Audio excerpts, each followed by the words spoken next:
Our starting point this morning, the leaders of the world's top 20 economies met virtually online on Thursday, where they pledged to do whatever it takes to overcome the COVID-19 pandemic and lessen its human and economic impact.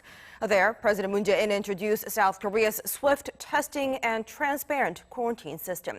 Kim Min-ji starting us off. The leaders of the Group of 20 vowed to present a united front in tackling the unprecedented COVID-19 pandemic.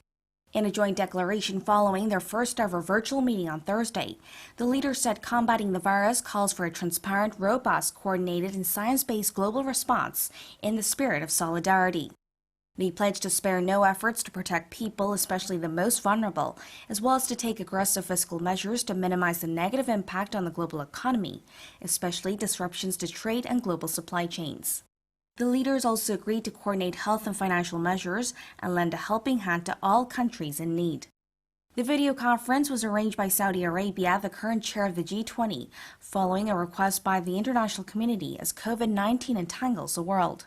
There are more than 520,000 confirmed cases worldwide, and the death toll tops 23,000. The session not only invited G20 leaders, but also representatives of international organizations, including the United Nations, the World Health Organization, and the International Monetary Fund. During President Moon Jae-in's turn to address the group, he said South Korea is willing to share its COVID-19 response model, introducing its swift testing and quarantine system based on the nation's principles of openness, transparency, and democracy. South Korea has been praised globally for its quarantine and treatment efforts, with over 40 countries asking Seoul for COVID-19 test kits.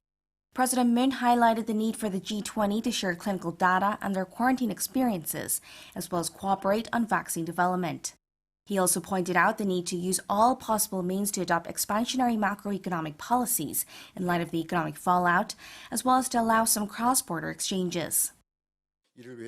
President Moon proposed nations seek ways to allow for the travel of essential persons such as scientists, medical professionals, and business people to the extent it does not undermine the quarantine efforts of each country.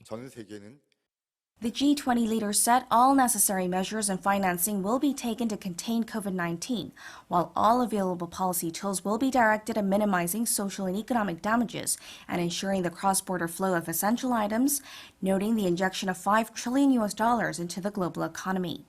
They also pledged to work together and share all relevant information and data to overcome the pandemic, and called on the health ministers of each nation to develop urgent actions.